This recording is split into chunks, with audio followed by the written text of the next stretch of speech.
The first one I saw was Mrs. Edelman, and she was eating her own dog on the front lawn of 14 Maple Crescent. I had just turned the bus onto her street for the afternoon pickup route. Bus 19. My bus. The one with the cracked rear-view mirror I'd reported twice and the heater that only worked on the left side. I'd been driving this route for 6 years. I knew every mailbox, every pothole, every kid who'd wave from the driveway. Mrs. Edelman always waved too, usually from behind the screen door with a coffee mug in her hand. She had a golden retriever named Biscuit. That afternoon, she was crouched in the grass in her bathrobe, and Biscuit wasn't moving. And the sounds coming from her throat were nothing I'd ever associated with a human being. I slowed the bus to a crawl. My foot hovered over the brake. I told myself she'd fallen. I told myself the dog had been hit by a car, and she was performing some kind of first aid I didn't understand. My brain was writing fiction faster than my eyes could process fact. Then she looked up at me. Her face was smeared red from the nose down, and her eyes had this quality I still can't properly describe, not blank, not angry, but locked, like a targeting system that had just found acquisition. She stood up in a way that bypassed normal human mechanics. No hands pushing off the ground, just a violent unfolding from the waist, like a puppet jerked upright by its strings. I hit the gas. There were already 4 kids on the bus. Lily Reeves, age 7, front seat because her mom insisted. The Dawson twins, Marco and Maria, 3rd row back, arguing about whose turn it was to hold the tablet. And Carter Briggs, 10 years old, sitting alone in the very last seat with his headphones on, staring out the window. He hadn't seen what I'd seen. None of them had, except Lily. "Mr. Tom." Lily's voice was small, surgical. "Was that lady sick?" "She was having a bad day, sweetheart." The lie came out like muscle memory. I checked the mirrors.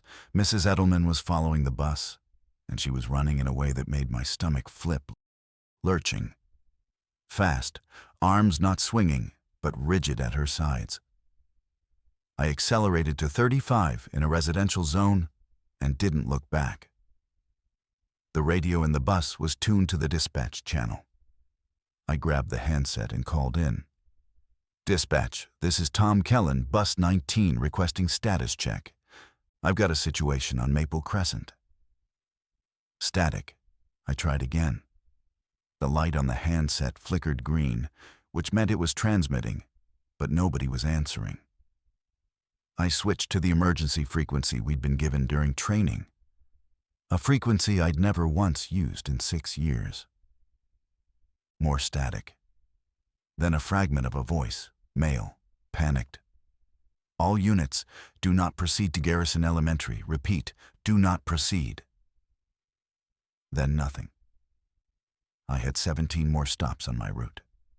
17 more houses where kids would be standing at the curb with their backpacks and their lunch boxes and their Tuesday afternoon faces, expecting the bus to arrive like it always did, like the world was still the world. I turned onto Birchwood Lane. At the first stop, Danny Fuentes and his little sister Rosa were already waiting. Danny was 11, responsible, always holding Rosa's hand. He waved when he saw the bus. I opened the door. "Get on fast," I said, trying to keep my voice level. Danny's smile dropped. He was a perceptive kid. He searched my face for context, and whatever he found there made him lift Rosa onto the first step and climb up behind her without a word. 6 kids now. I pulled away from the curb and turned onto Ridgecrest. I could see 3 more stops from here. At the second one, a man I didn't recognize was standing in the middle of the street, swaying, his shirt torn open. A dark stain ran from his shoulder to his belt. I didn't stop. I drove around him, and I kept driving. By the time I finished the route, or what remained of it, I had 23 children on bus 19. 23 kids between the ages of 6 and 12, buckled into green vinyl seats. And every single one of them was watching me like I had answers. I didn't have answers. I had a 3/4 tank of diesel, a fire extinguisher with an expired inspection tag, and a first aid kit that contained 4 Band-Aids and a pamphlet about bee stings. The last group I'd picked up was from the Orchard Hill stop, where 8 kids had been clustered together outside the farmhouse. No parents in sight. May Pham, the oldest at 12, had organized them into a line. When I pulled up, she looked at me through the door with an expression I associated more with wartime photographs than with a suburban Tuesday. "My mom called," May said as she herded the younger kids up the steps. "She said don't go home. She said something's wrong with the neighbors." "Did she say where to go?" "She said go to the school, but the radio said not to go to the school." I looked at May for a long moment. She looked back. An understanding passed between us that had no business existing between an adult and a 12-year-old. And yet there it was, the mutual recognition that normal had ended, and neither of us knew what came next. I closed the door and pulled away. The streets were wrong now. It wasn't chaos, not yet. It was the 5 minutes before chaos, when the world holds its breath and the wrongness is geometric. Too many cars at odd angles, a shopping cart in the middle of an intersection, a front door standing wide open with no one behind it. I passed a police cruiser parked on the sidewalk with both doors open and the lights still flashing. No officer in sight. The kids were getting louder. Questions were cascading from every row. Where are we going? Where's my mom? Why didn't we stop at Tyler's house? Who was that man in the street? Why is that car on fire? A car was, in fact, on fire. A blue minivan at the corner of Ridgecrest and Highway 9, fully engulfed, black smoke crawling into the sky like a living thing. I steered around it and felt the heat through my window. "Everybody stay in your seats," I said, louder than I intended. "Seat belts on. We're going to find a safe place to stop, and then we're going to call your parents." I had no idea if any of that was true. Danny Fuentes appeared at my shoulder. He'd unbuckled and walked to the front despite what I'd just said. "Mr. Kellen, Rosa's crying and she won't stop. She saw the fire and now she's hyperventilating. She has asthma. Her inhaler's in her backpack. Get it for her, then sit down." He nodded and went back. I watched in the mirror as he knelt beside his sister, dug through her bag, and held the inhaler to her lips with a steadiness that made my chest hurt. 11 years old. I needed a plan. The school was out. Dispatch was dead. My cell phone was in the glove compartment of my personal car, parked back at the bus depot, because drivers weren't allowed to carry personal devices en route. A policy I'd followed every single day for 6 years, like the dependable, rule-following idiot I apparently was. I turned onto Highway 9 heading east, away from the town center. If the school and the main roads were compromised, I'd head for the outskirts. Harmon's Feed and Supply sat about 4 miles out a big cinder block building with steel roll-up doors, a small parking lot, and old Bill Harmon, who kept a landline and a shotgun behind the counter. I'd bought birdseed there every spring. It wasn't a plan. It was a direction. But direction was all I had. And 23 kids were breathing behind me, counting on a man whose greatest daily crisis, until 15 minutes ago, had been a broken heater and a cracked mirror. I pressed the accelerator and watched the town I'd known my entire life become unrecognizable in the rear view. Highway 9 was mostly clear for the first 2 miles, mostly. A jackknifed delivery truck blocked the eastbound lane near the old grain elevator, and I had to take the bus over the gravel shoulder to get around it. The chassis groaned. The kids bounced in their seats. Someone in the back screamed, and then someone else laughed, because children exist in a state of emotional superposition where terror and absurdity occupy the same frequency. I was halfway to Harmon's when I saw the roadblock. 2 sheriff's department vehicles were parked nose to nose across both lanes, light bars flashing. Behind them, a cluster of people, maybe 15, maybe 20, stood in a loose group. Some were holding bags. One woman had a car seat with a baby in it. A deputy I recognized, young guy named Beckford, was standing on the hood of his cruiser with a megaphone, though he wasn't using it. He was just standing there, scanning the road in both directions, and when he saw my bus approaching, he jumped down and jogged toward me. I slowed to a stop and opened the door. "Tom." He knew me, small town. "How many you got?" 23 kids, no other adults. His face did something complicated. "You can't go east. Bridge over Cutler Creek is out. Someone drove a semi through the guardrail, and the whole structure shifted. It'll hold pedestrians maybe, but not a school bus." "What about Harmon's? That's before the bridge." "Harmon's is gone. Bill had 3 of them come through his front window about 40 minutes ago. By the time I got there..." He stopped. He looked at the bus full of children behind me. He recalibrated. "It's not secure." I gripped the steering wheel until my knuckles whitened. "Then where, Beckford? I've got 23 kids and nowhere to put them." He pointed south, off the highway. "County Fire Station on Delwood Road. It's built like a bunker, concrete walls, steel doors, backup generator. Chief Martinez is there with a few volunteers. They're taking people in." "How far?" 6 miles. You'll need to take the service road past the reservoir. Main access is blocked by a pileup." "Is the service road clear?" He hesitated. That hesitation told me everything. "It was an hour ago. I can't promise you what it is now." I looked in my mirror. The kids were pressed against the windows, watching the deputy, watching the people behind the roadblock, watching the world rearrange itself into something their brains had no category for.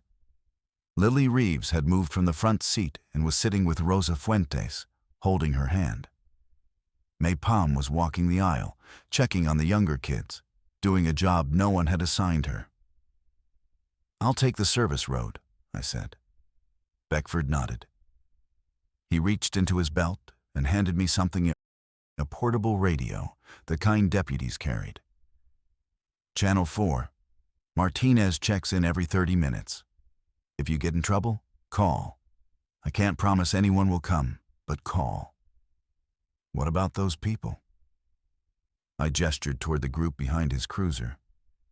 "I'm moving them to the VFW hall on Route 12. It's not ideal, but it's standing and it has walls." He paused. "Tom, those kids, whatever you have to do, you get them somewhere with a locked door before dark. You understand me? Before dark." I understood him. The sun was already dropping toward the tree line, painting the sky the color of a healing bruise. I had maybe 3 hours of daylight, maybe less. "Go," Beckford said. He slapped the side of the bus twice, the way you'd slap a horse's flank, and stepped back. I closed the door and turned south onto the service road. In the mirror, I watched Beckford climb back onto his cruiser's hood and raise the megaphone. I never saw him again. The service road was unpaved, narrow, flanked by thick oak forest on both sides. The bus swayed and rattled. Branches scraped the roof like fingernails dragging across sheet metal. The kids went quiet. Not calm, just the specific kind of quiet that comes when children collectively sense that the adults around them are operating without a net. 23 kids, one bus, one road, 6 miles to a locked door. The first mile of the service road passed without incident. The second mile introduced a sound. It came from the tree line on the left, a wet, rhythmic slapping, like someone clapping with soaked hands. I slowed the bus and strained to see through the canopy. The late afternoon light came through in gold shafts, turning the forest floor into a patchwork of shadow and warmth. And in one of those bright patches, something moved. It was a man in a postal worker's uniform. He was walking into a tree.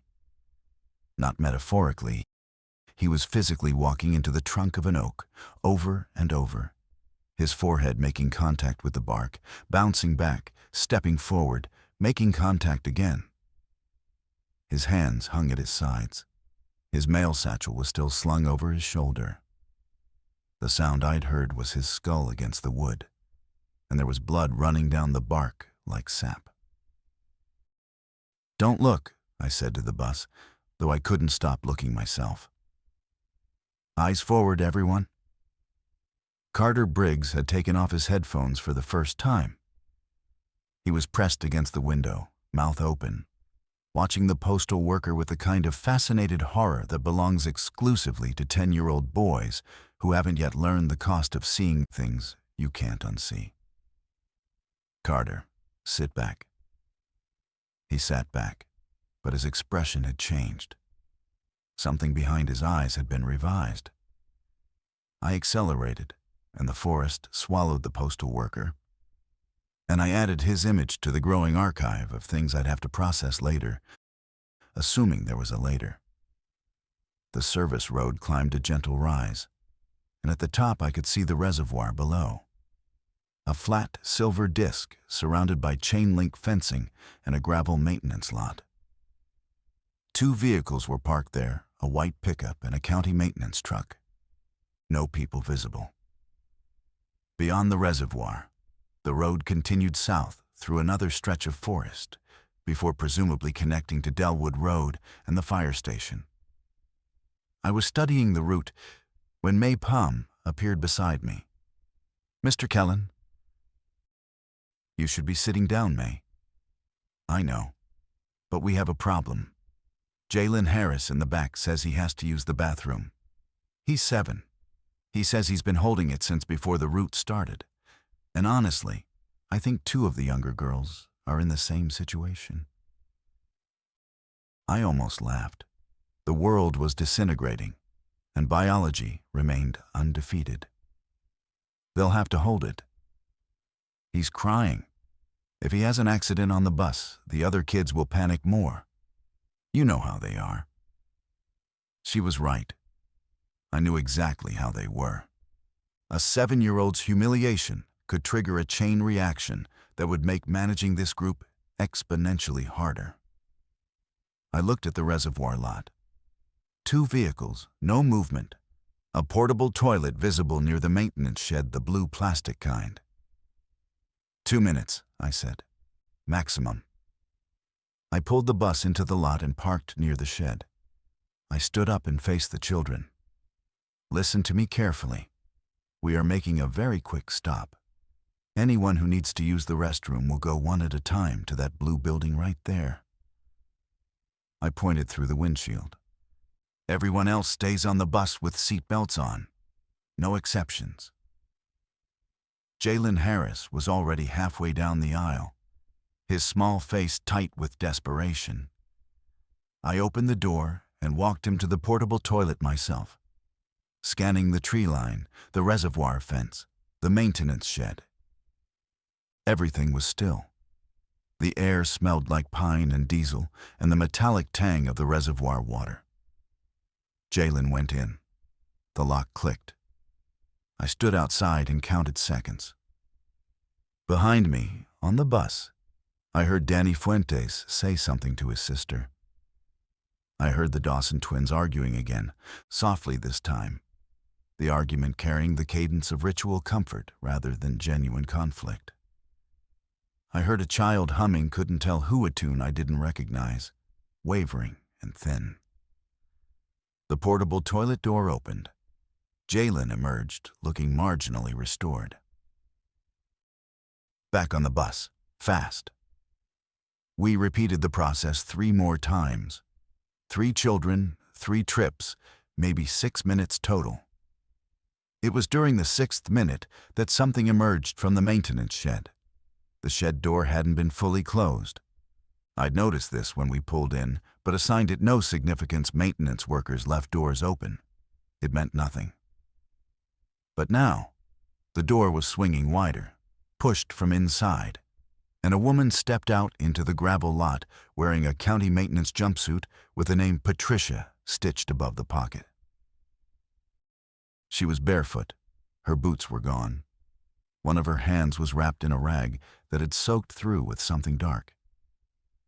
She stood blinking in the afternoon light, like a person surfacing from deep water, and for one stretched second, I couldn't tell if she was infected or injured or simply terrified. Then she spoke. "Please don't leave." Her voice was cracked and dry, but it was a voice. It carried language and intention and the unmistakable texture of a functioning mind. I felt my shoulders drop 3 inches. "Are you hurt?" I asked. "My hand. Something bit me. One of the I don't know what they are. It came through the fence about 2 hours ago. I hit it with a wrench and locked myself in the shed."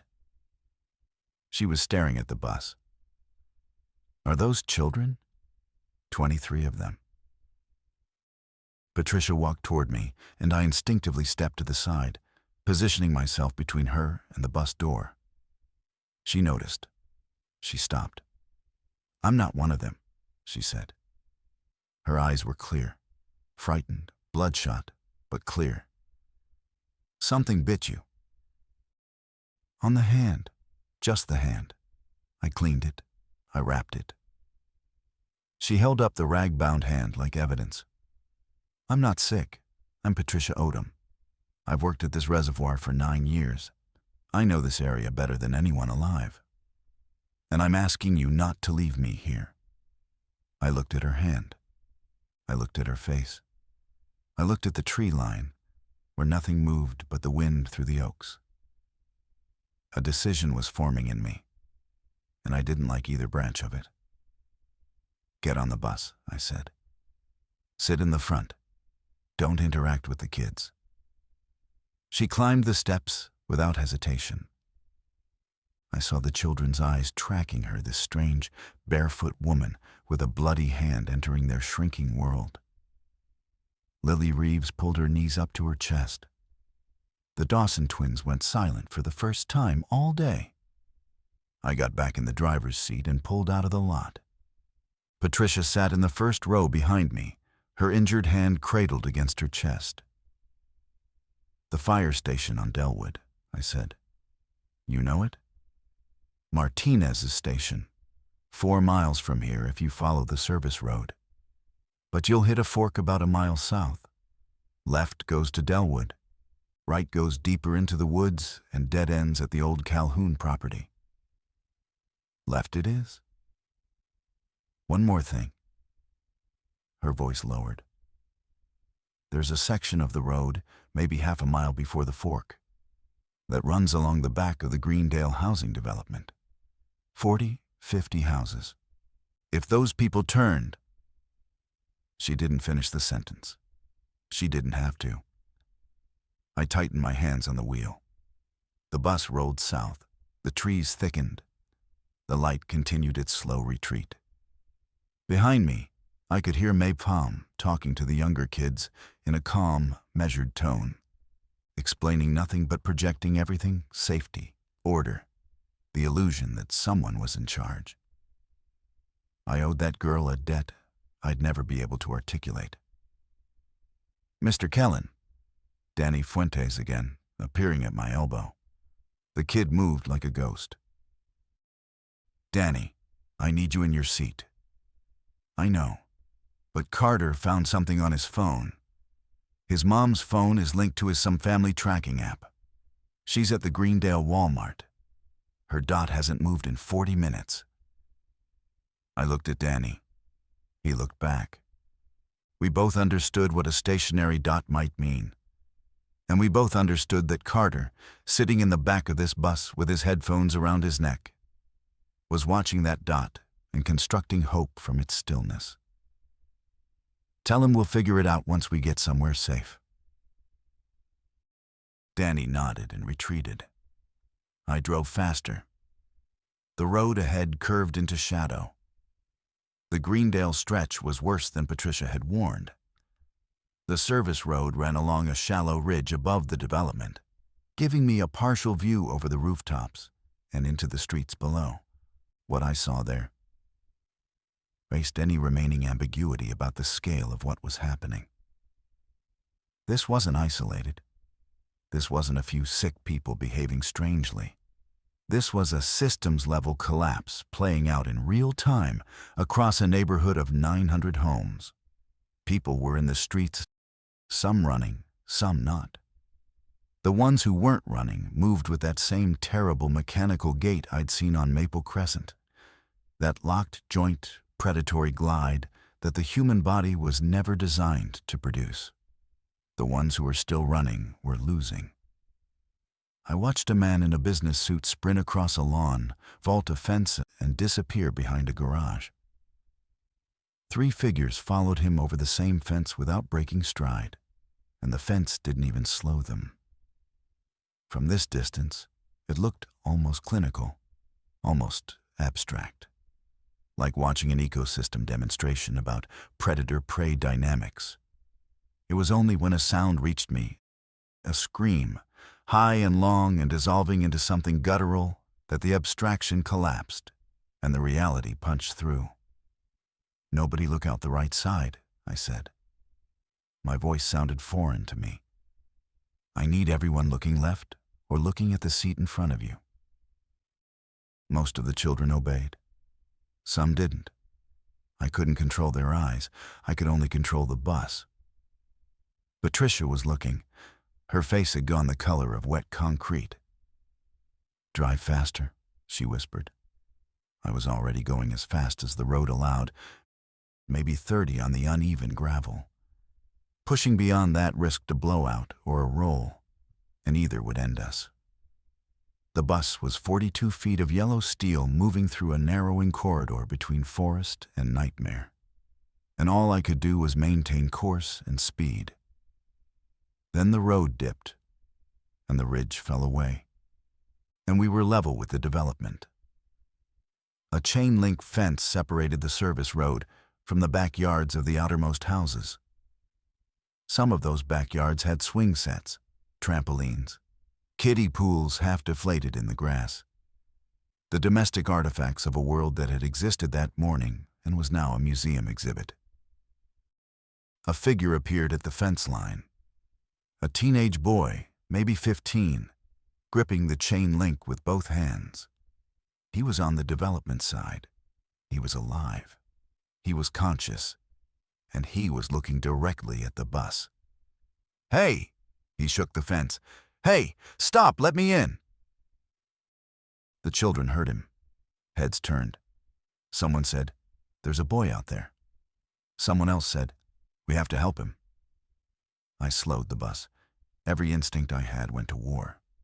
On one side, a child, alone, terrified, trapped in a collapsing neighborhood, begging for rescue. On the other, 23 children already in my care. A bus that couldn't afford delays, a fence that would take time to breach, and the things in the streets below getting closer. Patricia grabbed my arm. "Don't stop. He's a kid. If you stop, you risk all of them." She pointed behind her, at the 23. The teenage boy was running along the fence line now, keeping pace with the bus, screaming. I could see his face, tears, snot, raw animal terror. His sneakers slapped the grass. He was fast, but the bus was pulling ahead. "Please!" His voice cracked on the word. I looked in the mirror. May Palm was standing in the aisle, staring at me with an expression I will carry with me until I die. It wasn't judgment. It wasn't accusation. It was the look of someone watching an adult make an impossible choice, and understanding, for the first time, that adults don't have the answers either. I pressed the brake. Patricia, open that emergency window. Danny, help him over the fence. It took 90 seconds, the longest 90 seconds of my life. The boy came over the fence and through the emergency window and collapsed on the bus floor, shaking, gasping, alive. 24 now. I drove. His name was Jesse Watts, and he'd been home alone when it started. He told me this in fragments, sitting on the floor of the bus with his back against the driver's partition, his knees drawn up, his breathing slowly descending from panic into something resembling regular rhythm. His parents were both at work, his dad at the Greendale Walmart distribution center, his mom at a dental office on Route 12. He'd been playing video games when the screaming started outside. He'd looked out the window and seen his next-door neighbor, Mr. Kessler, walking down the middle of the street dragging one leg behind him. By the time he realized what was happening, the street was full of them. I went out the back door, Jesse said, climbed the fence into the Ortegas' yard, then the next yard, then the next. I just kept climbing fences until I hit the chain link at the edge of the development. I didn't know what was on the other side. I just heard the bus. I handed him a water bottle from the first aid kit. It was the only one. He drank half and then stopped, looked at the kids around him, and handed it to the nearest child, a 6-year-old girl named Priya, whose eyes hadn't blinked in what seemed like several minutes. That gesture told me what I needed to know about Jesse Watts. He was 15, terrified, freshly traumatized, and his first instinct was to share water with someone smaller. Jesse, I need you to help me. Can you do that? He looked up. What do you need? I need another adult. You're the closest thing I've got. Sit in the back. Keep the kids calm. If anything happens, you get them off the bus through the emergency door and you run. Don't wait for me. Don't look back.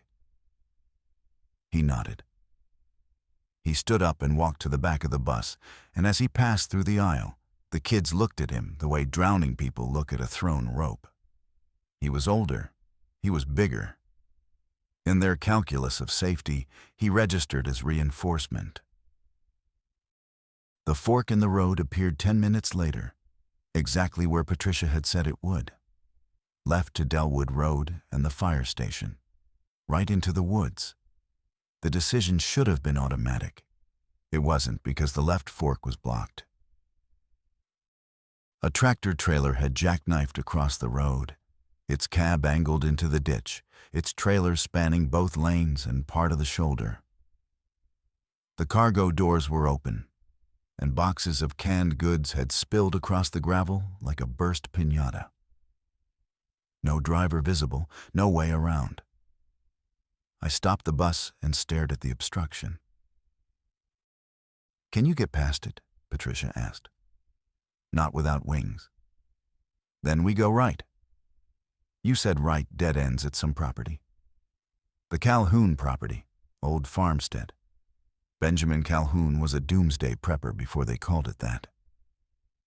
The house has gone burned down in 2019, but the outbuildings are still standing. He had a root cellar, a workshop, a barn, all cinder block and concrete. How do you know this? Because I dated his son for 2 years. I spent a lot of weekends out there. I processed this. The fire station had been the plan.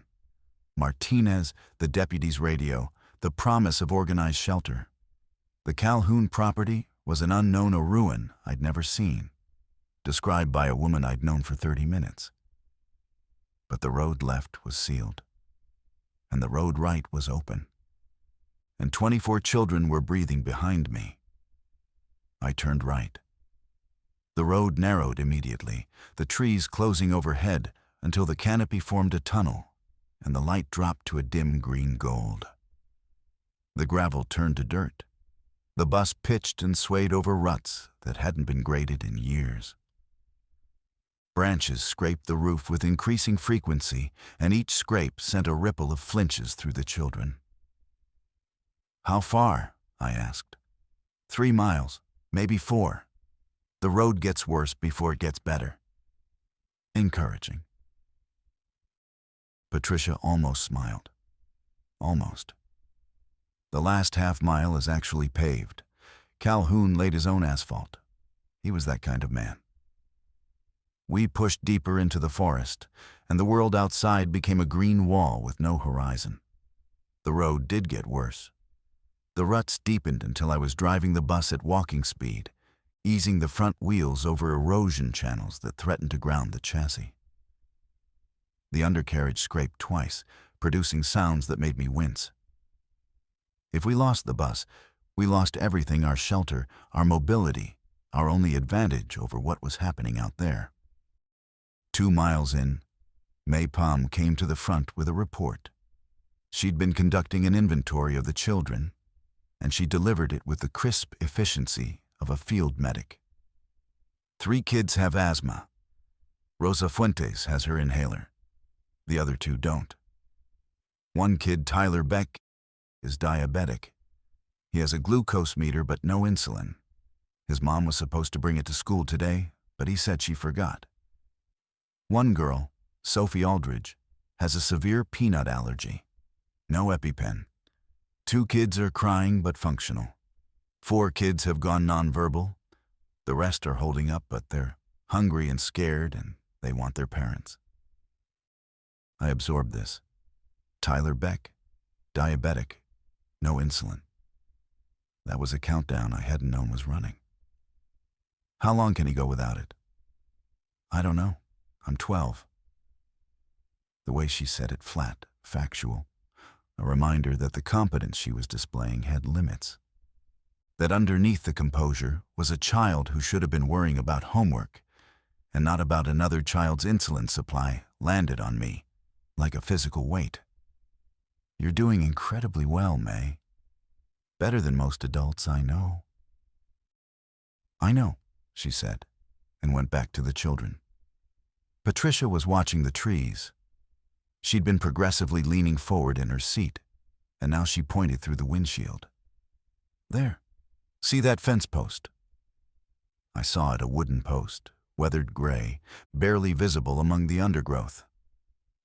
A strand of rusted barbed wire sagged from it into the brush.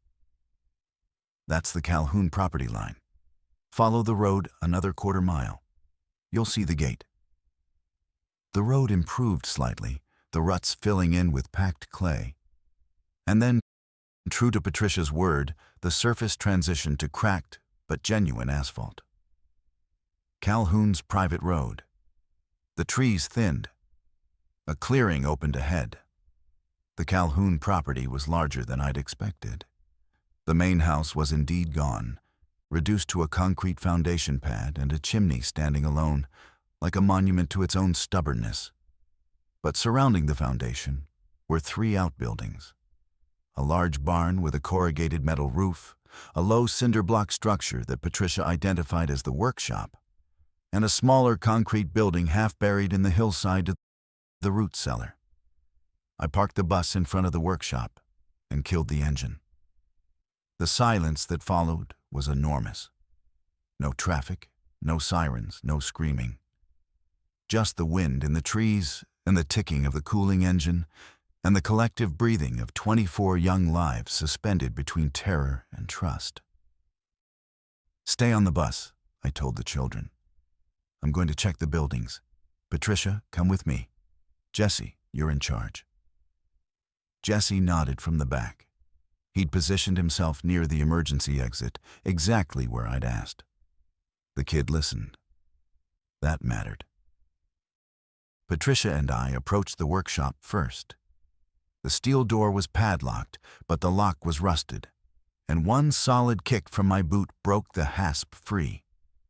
Inside, a workbench, hand tools, a generator that looked functional, stacked cinder blocks, a pile of tarps, and, miracle of miracles, a wall-mounted crank radio. Not digital, not battery-dependent. A hand-crank emergency radio, dust-covered but intact. The barn was open and empty except for old hay bales and a rusted tractor that hadn't moved in years.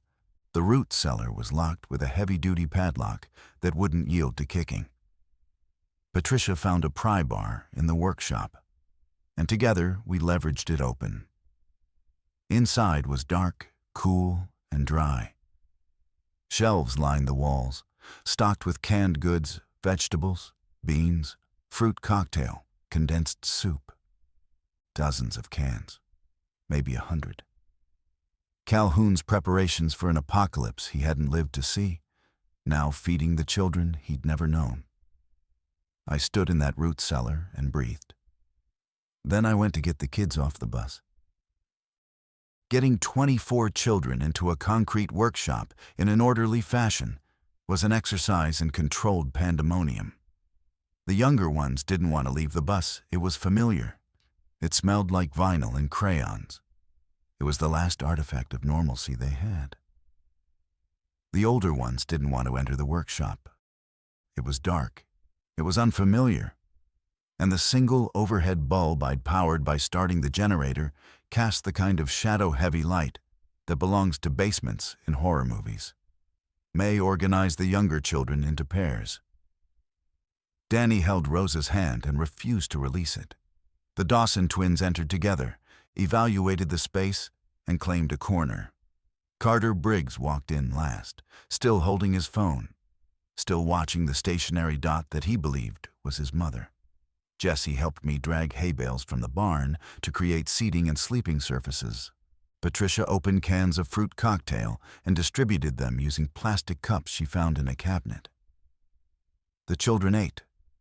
Some of them ate like they'd never seen food before, shoveling peach slices into their mouths with their fingers. Others stared at their cups and didn't touch them. Lily Reeves approached me while I was cranking the emergency radio. "Mr. Tom?" "Yeah, Lily." "Are the sick people going to find us here?" I looked at her. Nissa, 7 years old.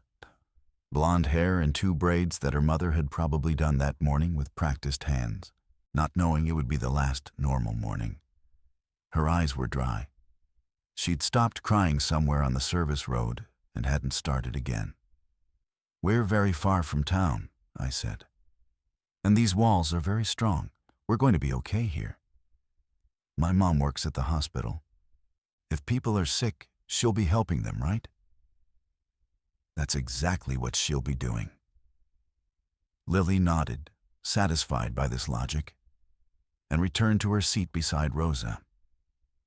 I watched her go and felt something crack in my chest. A hairline fracture along the fault line between the face I was presenting and the terror I was containing. The radio produced static on most frequencies. AM, FM, shortwave all-white noise or dead air. Then, on an AM frequency I stumbled across while cranking, a recorded message. "This is the emergency broadcast system. A state of emergency has been declared for the following counties." A list followed. Our county was on it. "Residents are advised to shelter in place. Do not approach individuals displaying erratic or aggressive behavior. Emergency services are operating at limited capacity. Military assets are being deployed to designated safe zones. Repeat, shelter in place. Military assets. Safe zones." The language of institutional response, which meant the institutions were still functioning at some level. This was both reassuring and terrifying. Because if the military was being deployed, the situation had escalated beyond what police and medical services could handle. I tried the deputy's radio. Channel 4. "This is Tom Kellen, Bus 19. I have 24 children at the Calhoun property off the East Service Road. Requesting assistance. Over. Nothing. I tried again and again. On the fourth attempt, a response broken, fading in and out, but human. Copy, Bus 19. This is Martinez. Fire station is static. Overrun. We are static. Moving north. Cannot reach your position. Repeat, cannot. The signal died. The fire station was overrun. Martinez was evacuating. The place we'd been heading, the locked door Beckford had promised, was gone. Patricia had heard the transmission. She looked at me from across the workshop, where she was helping Sophie Aldridge open a can of beans. Her expression was a mirror of the calculation running through my own mind. We were alone. We were fixed. And the safety net had just been pulled away. I turned off the radio. The children didn't need to hear anymore. Patricia, a word. We stepped outside. The sun was touching the tree line, casting the clearing in amber. 30 minutes of usable daylight remained. We need to fortify, I said. Tonight, we survive. Tomorrow, we figure out how to move. She unwrapped her injured hand and looked at it. The bite was deep, the edges ragged, the skin around it flushed. Agreed, she said. Let's start with the doors. We worked fast. Patricia knew the property, and her knowledge was surgical. The workshop had 2 entry points, the main steel door and a smaller side door that led to a covered walkway between the workshop and the barn. I barricaded the side door with cinder blocks stacked 3 high and braced with a workbench pushed sideways against them. The main door had a sliding bolt, heavy gauge steel, which I tested by throwing my full weight against the door from outside. It held. The windows were the vulnerability. 2 of them, both set high in the wall, roughly 18 inches square. Too small for an adult to fit through, but glass nonetheless. Jessie and I taped tarps over them from the inside, not for structural integrity, but to block light. If the generator was running and the bulb was on, that light would be visible from the tree line. I didn't want to advertise our position. The generator itself was the final variable. It was gas-powered, stored in a small alcove at the back of the workshop. And it was loud. Every minute it ran was a minute of noise broadcasting into the silent forest. I made a decision. We'd run it for 1 hour to cook food and charge Jessie's phone, the only working phone among us, and then shut it down for the night. Darkness and silence would be our primary defenses. Danny Fuentes proved invaluable. Without being asked, he organized the younger children into a sleeping area on the hay bales, distributing tarps as blankets. He found a battery-powered lantern on a shelf and set it to its lowest setting, creating a soft glow that the 6-year-olds could orient toward in the darkness. He told Rosa a story about a princess who lived in a castle made of stone, and the castle was so strong that nothing could get inside, and the princess was never afraid because the walls would always hold. I listened to that story from across the room while I heated canned soup on a camp stove Patricia had found in the root cellar. And I thought, that boy is going to carry this day for the rest of his life, and the weight of it will either make him extraordinary or break him in ways that won't show for years. At 7:40 p.m., I killed the generator. The workshop plunged into darkness except for Danny's lantern, which cast a radius of warm amber roughly 6 feet wide. The children were mostly on the hay bales, arranged in clusters that reflected their social bonds, the Dawson twins together, Rosa and Lily together, May sitting upright against the wall with 3 younger girls leaning against her like she was furniture. Tyler Beck was in the corner. His blood sugar had been dropping since we arrived. He'd tested it twice on his meter. and both times the numbers had trended in the wrong direction. He'd eaten fruit cocktail and soup, which would provide a temporary glucose boost. But without insulin, his body couldn't regulate properly. He was a time bomb with no diffuse code, and the fuse was metabolic. I sat with Tyler for a while. He was 9, small for his age, with glasses that kept sliding down his nose. He wasn't panicking. He was managing his condition the way a child manages a condition they've lived with their whole life, with practiced resignation and an adult vocabulary grafted onto a kid's understanding. "I'll get ketoacidosis if it goes too far," he told me. "That's when your blood turns acidic." My mom explained it. She said I'd feel nauseous and my breath would smell fruity. "We're going to find you insulin tomorrow, Tyler. I promise."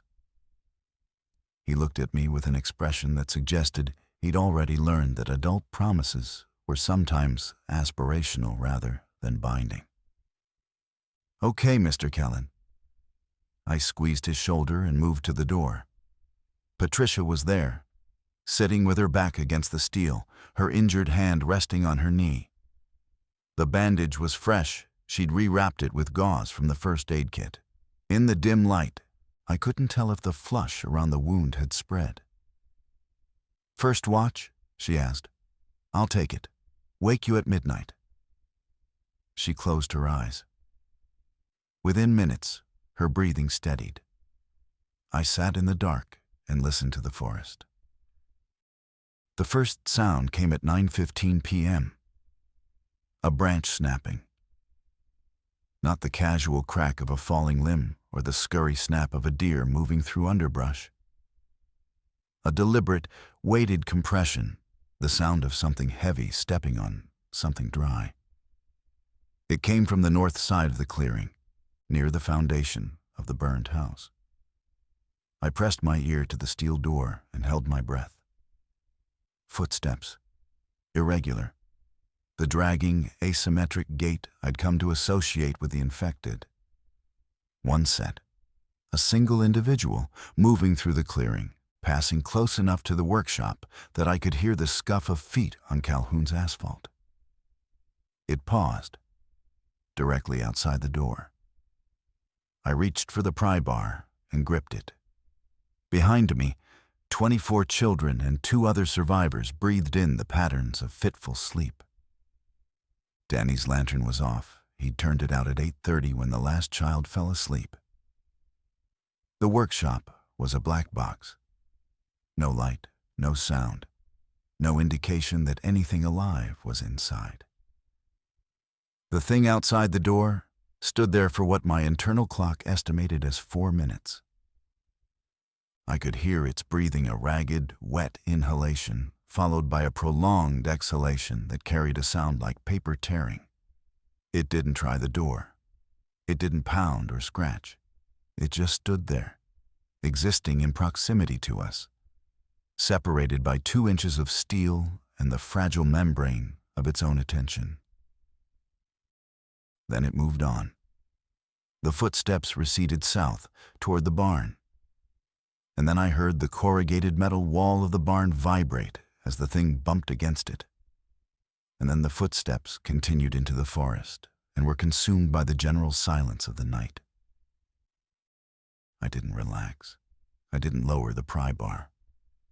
I sat against the door and replayed the last 12 hours in my mind, searching for information I might have overlooked, decisions I might have made differently, variables I'd failed to account for. Mrs. Edelman on Maple Crescent, the postal worker walking into the tree, the teenage boy at the fence, the deputy on the radio, Martinez's broken transmission, Patricia's hand. The thought had been circling my mind since the reservoir, and I'd been swatting it away like an insect, but it kept returning with increasing persistence. She'd been bitten. The infection, whatever it was, spread through bites. That much seemed consistent with what I'd observed. If the bite was a vector, then Patricia was potentially compromised, and she was sleeping 6 feet from the nearest child. I moved to where she was sitting and gently unwrapped her bandage. She stirred but didn't wake. In the darkness, I couldn't see much, but I could feel the skin around the wound, hot, swollen, the edges of the bite puffy and raised. This was either normal wound inflammation or something else entirely, and I had no medical training to distinguish between them. I rewrapped the bandage and returned to my post. At 11:45 p.m., Jessie materialized beside me. The kid moved with a stealth that would have been impressive under different circumstances. "I can't sleep," he whispered. "That makes two of us." He sat down against the wall. In the darkness, he was just a shape and a voice. "Mr. Kellen, what's going to happen tomorrow?" "Tomorrow, we move. The emergency broadcast mentioned military safe zones. We need to find one." "How?" "The radio, the phone, the road. One of them will give us a direction." He was quiet for a while. Then, "The kid with diabetes, Tyler. What about him?" "My uncle's diabetic. He keeps emergency insulin in a cooler. Every pharmacy has it. There's a pharmacy on Route 12, about 8 miles from here." "Do you know Route 12? "My mom's dental office is right next to the Greendale Pharmacy. I've been to that strip mall 1,000 times. 8 miles. Through territory that was somewhere between unsafe and actively hostile. In a school bus that handled like a shipping container on wheels, for a 9-year-old boy whose blood was slowly turning against him." "We'll talk about it at dawn," I said. Jessie nodded and stayed beside me through the rest of the watch. 2 people in the dark, not speaking, listening to the forest breathe. I woke Patricia at midnight. She came alert instantly, no groggy transition. Just sleep to full consciousness in one blink. I told her about the footsteps, about the thing that had stood outside the door. She absorbed this without visible reaction. "They don't seem to force entry unless they detect something inside," she said. "Same at the reservoir. The one that got me came through a broken window. It wasn't hunting. It just stumbled in. Once it saw me, it locked on. But before that, it was wandering. So they're not coordinated. Not that I've seen. They react to stimulus. Sound, movement, maybe light. But they don't plan. They don't communicate." This was useful. It meant our primary defense, darkness and silence, was based on sound logic rather than hopeful assumption. I filed the observation and allowed myself 2 hours of sleep, propped against a stack of hay bales with the pry bar across my lap. I dreamed of driving. The bus, the route, the kids at their stops, everything normal. Mrs. Edelman waving from behind her screen door. Biscuit on the lawn, alive, tail wagging. The sun in the right place. The radio playing dispatch chatter. Everything as it should have been. I woke at 2:15 a.m. to the sound of a child retching. It was Tyler Beck. I was across the workshop in seconds. Danny's lantern back on and angled toward the corner where Tyler was doubled over on his hay bale. His skin was clammy. His breath had a distinct sweetness that I recognized not from medical knowledge, but from Tyler's own description hours earlier. "Ketoacidosis," May said from the darkness. She was already there, kneeling beside him, holding his glasses so he wouldn't lose them. This is what he said would happen. Tyler, talk to me." "I feel really sick, Mr. Kellen." His voice was thin, stretched. "My stomach hurts. Everything's blurry even with my glasses." I looked at May. She looked at me. The exchange that passed between us was the kind of communication that occurs between people who have been stripped of pretense by circumstance, no hierarchy, no age distinction, just 2 minds confronting the same problem. He needs insulin, I said. He needs it soon. How soon? I didn't know. I wasn't a doctor. But the trajectory was visible. A 9-year-old boy's body consuming itself because the molecule it needed to process sugar didn't exist in this cinder block room. Jesse appeared. The pharmacy, Route 12, I told you. It's 2 a.m. The road is 8 miles through compromised territory. I'm not leaving these kids without an adult. I'll go, Patricia said from the doorway. I hadn't heard her approach. She was holding the pry bar. Give me the radio. Tell me what to look for. And I'll be back before sunrise. You're injured. My hand works fine. My legs work fine. And I know this area in the dark better than anyone here. She stepped closer. And in the lantern light, I saw her face clearly for the first time in hours. She looked exhausted but focused. Her eyes were clear. Whatever I'd feared about the bite, the symptoms I'd been watching for the vacancy, the mechanical movement, the loss of language, none of it was present. You can't go alone, I said. You can't leave the children. Jesse's 15. That leaves me. The logic was clean and merciless. One adult had to stay with the group. The other adult had to go. But there was a deeper calculus at work, one that Patricia and I both understood without voicing. If the bite was going to change her, sending her away from the children before it happened was the safest possible outcome. She was volunteering not only as a rescuer, but as a quarantine. Jesse said the pharmacy is next to a dental office on Route 12. Insulin will be in a refrigerated unit behind the dispensary counter. Look for Humalog or Novolog. Bring the whole supply vials, pens, whatever you find. She took the deputy's radio. She took the pry bar. She took 2 cans of beans and a bottle of water from the root cellar. I opened the main door, checked the clearing, and let her out into the night. She didn't look back. She walked toward the tree line with purpose, and the darkness folded around her like a curtain. The hours between Patricia's departure and dawn were the longest I've ever experienced. Tyler's condition stabilized slightly after May forced him to drink water mixed with sugar she'd scraped from the bottom of an empty fruit cocktail can. It wasn't treatment. It was a tourniquet applied to a hemorrhage buying time, not solving the problem. He slept fitfully, waking every 20 minutes with cramps, and each time I was there, talking to him in the low, steady voice I used for the anxious kids on the route, the ones who cried on the first day of school. At 4:30 a.m., the deputy's radio crackled. I scrambled for it, heart hammering. Patricia, I'm here. Her voice was winded, clipped.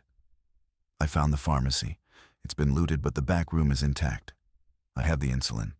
6 vials, 2 pens, a bag of syringes. I have it. I closed my eyes. Relief hit me like a wave, and I had to put one hand on the wall to steady myself. How far out are you? I'm on the service road heading back. Maybe 90 minutes at my pace. There's a group of them near the reservoir, 6 or 7, but they're in the parking lot, not on the road. I should be able to get past. Be careful. Tom. A pause. My hand is worse. The swelling has spread to my wrist. I don't have a fever. I don't feel confused, but I want you to know. The admission hung in the static between us.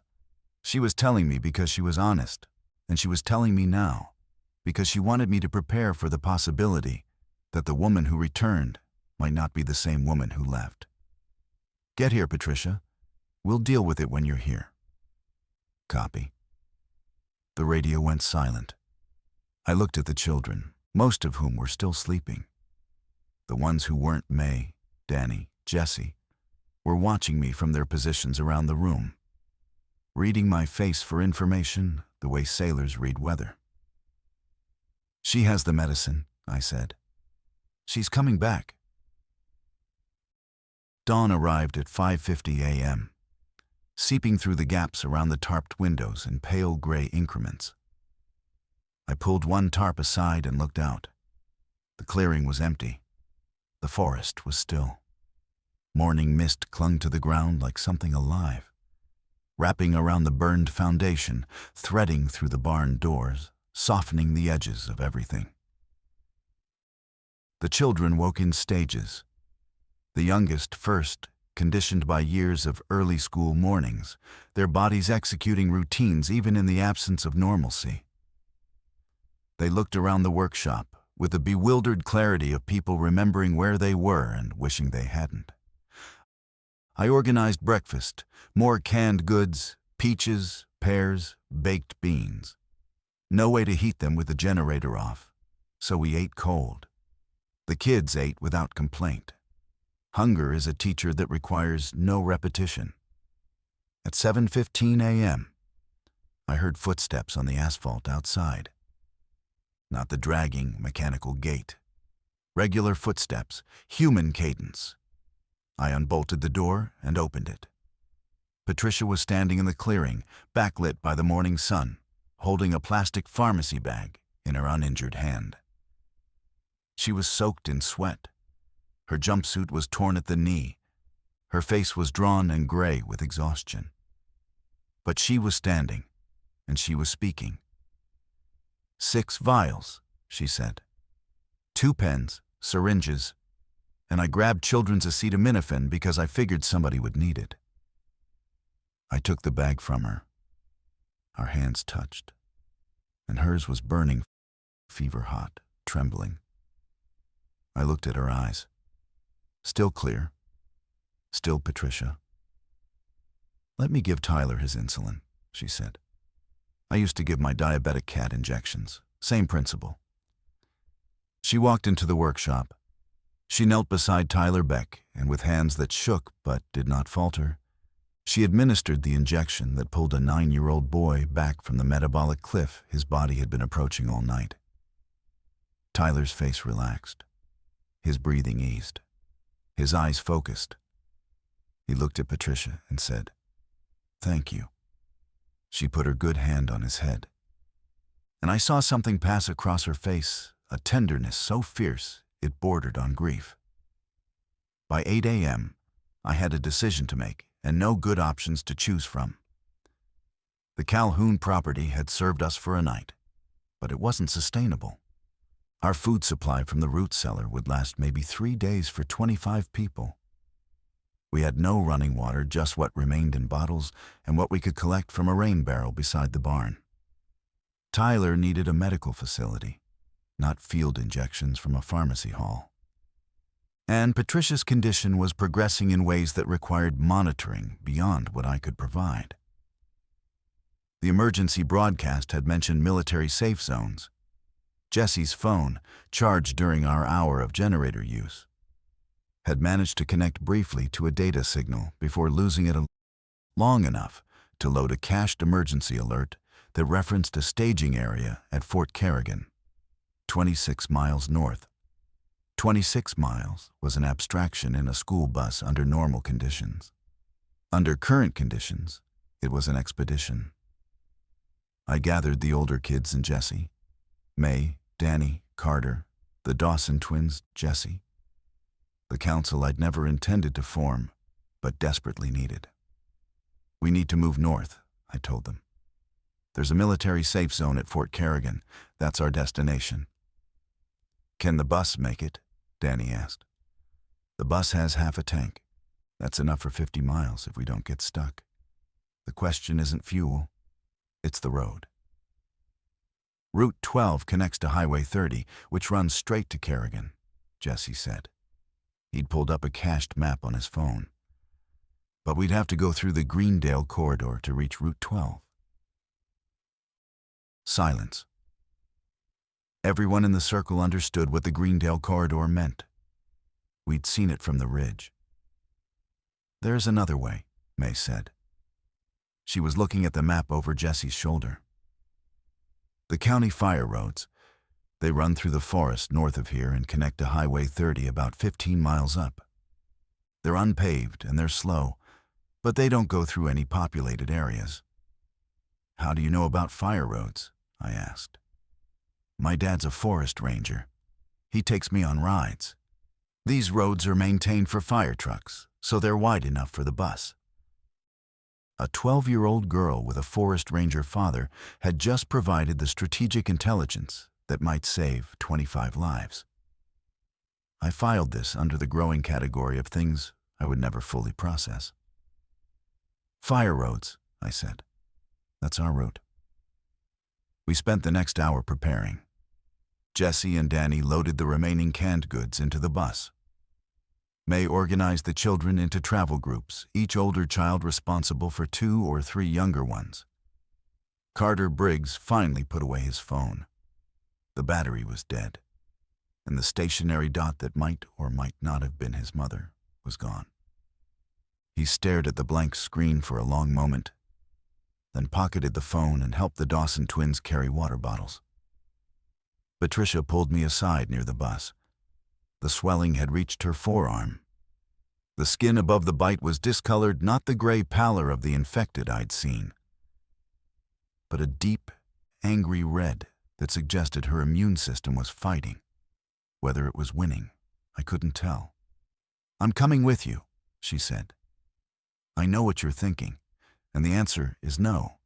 I'm not staying behind. I will ride in the back. I will keep my distance from the children. And if anything changes, if I feel anything shift, I will tell you, and I will get off the bus. But I'm coming." I studied her face. The fever was visible in the sheen of her skin, the slight, unfocused quality at the edges of her gaze. But her voice was firm, her language coherent. And the thing I was most afraid of, the vacancy, the targeting system stare, the mechanical unfolding, was completely absent. "Back of the bus, last row. Jessie sits in front of you." She nodded. I loaded the children. 24 small bodies filed onto bus 19, finding their seats with the automatic precision of a routine performed hundreds of times before. Seat belts clicked, backpacks were stowed. The Dawson twins resumed their argument, and the sound of their bickering was the most beautiful thing I'd heard in 18 hours. I started the engine. The bus rumbled to life. I pointed it north. We reached Fort Kerrigan at 4:17 p.m. on a Wednesday afternoon. The fire roads were passable. The bus held. The children survived. Patricia walked through the military checkpoint under her own power. She submitted to quarantine voluntarily. I watched them take her through a separate entrance, and she turned once, briefly. And the look she gave me carried the entire weight of what we'd shared: the reservoir, the night, the pharmacy run in darkness, the choice to trust a stranger because the alternative was to let a child die. I don't know what happened to her. I've asked. No one tells me. The children were processed and cataloged and assigned to a temporary housing unit. Parents were located where parents could be found. Some couldn't be. Lily Reeves' mother was alive. She'd been evacuated from the hospital. Carter Briggs's mother was not at the Walmart. The dot had been stationary because the phone had been dropped in the parking lot. She was found 3 days later at a shelter in another county, alive, searching for her son. I'm not a hero. I was a bus driver who didn't stop driving. 23 kids got on my bus. 24 got off. That's the only math that matters.